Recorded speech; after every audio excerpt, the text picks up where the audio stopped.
Question number 43. A 6.5 meter long ladder rests against a vertical wall reaching at height 6 meter. मतलब जहां पर ये rest कर रहा है ये 6 मीटर पर है, करेक्ट, और लैडर का लेंथ इज 6.5 मीटर. ठीक है. A 60 kg man standing half way. ठीक है, तो मैन यहां पर होगा हाफ वे पर. Find torque. ठीक है, पहले इसके फोर्सेस ड्रॉ कर लेते हैं. तो मैन का mg डाउन कितना, mg 60g डाउन. यहां पर आएगा एक नॉर्मल रिएक्शन, यहां पर आएगा एक नॉर्मल रिएक्शन, और assuming the weight of the ladder to be negligible as compared to the man and assuming wall to be smooth, wall smooth है, find force exerted by the ground on the ladder. Correct. Second part में अभी ये जो ladder है ये equilibrium में रहने के लिए ग्राउंड पे फ्रिक्शन होना चाहिए. तो फ्रिक्शन कहां पर होगा, फ्रिक्शन ये डायरेक्शन में आएगा, ये आएगा Fs. करेक्ट. एकदम सिंपल प्रॉब्लम. सबसे पहले पार्ट में क्या पूछा है, torque of force exerted by man on the ladder about upper end. मतलब हमको सिर्फ पूछा है torque because of weight of the man. Correct. तो ए पार्ट में torque because of weight of the man about point B.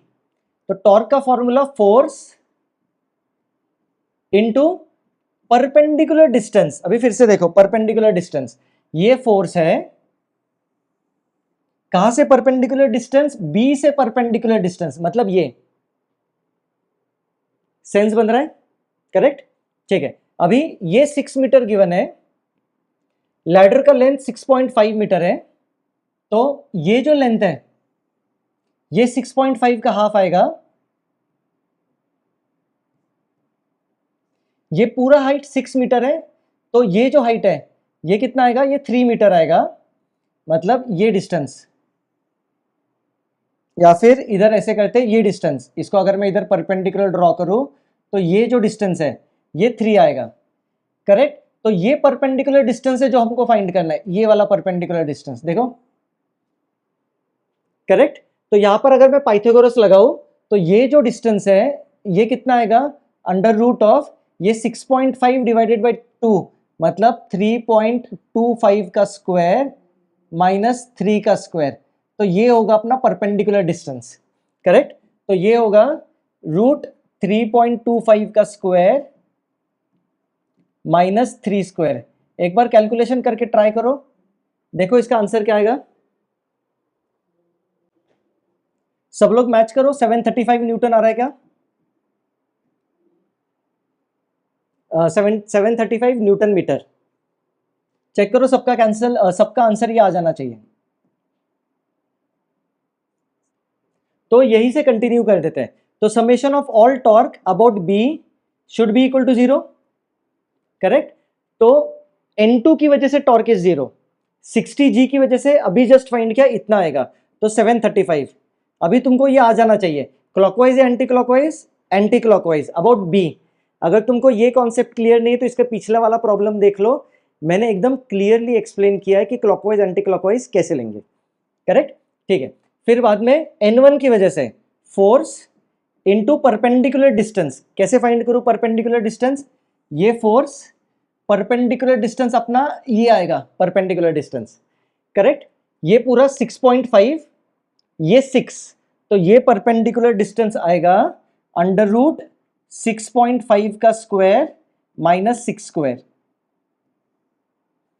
Correct. फिर friction की वजह से, तो फ्रिक्शन, हाँ, क्लॉकवाइज एंटी क्लॉकवाइज, यहां पर इमेजिनरी रॉड, यहां पर पाइवोट, N1 की वजह से क्लॉकवाइज. फ्रिक्शन की वजह से force into perpendicular distance. Perpendicular distance कैसे, ये अपना फोर्स है, तो बी से परपेंडिकुलर डिस्टेंस ये आएगा, ये वाला डिस्टेंस. तो ये डिस्टेंस कितना है, 6 इक्वल टू 0. फ्रिक्शन की वजह से अबाउट बी टॉर्क जो है वो कैसे आएगा, एंटी क्लॉकवाइज.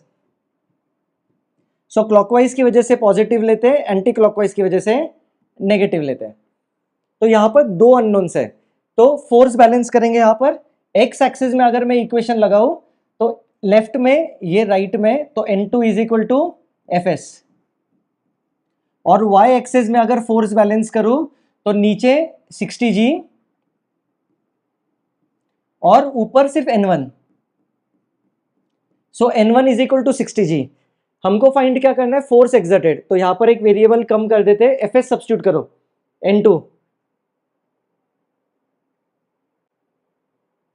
तो यहां पर हम लोग एक वेरिएबल कम कर देते हैं, N1 सब्स्टिट्यूट करो यहां पर 60G, तो -735 plus 60G root 6.5 square minus 6 square minus 6 Fs equal to 0। तो इसको सॉल्व कर लो, हमको मिलेगा Fs। बच्चों चलो जल्दी से कैलकुलेशन करो खुद से। तो ये कैलकुलेशन आता है 122.5, तो Fs इतना है तो N2 भी इतना ही आएगा 122.5। N1 कितना आएगा, N1 will be 60G, 60 into 9.8, 588। Therefore, force exerted by ground on the ladder will be vector addition of ये फ्रिक्शन और ये N1। इसको सॉल्व करेंगे, ये होगा अपना फाइनल आंसर। देख लो एक बार, तो ये आता है 600.6 Newton. So this will be force exerted bye ground on the ladder. I hope कि सब लोग सेटिस्फाइड है। एक बार अच्छे से देख लो प्रॉब्लम को, कुछ डाउट होगा तो मुझे कमेंट बॉक्स में पूछ लो।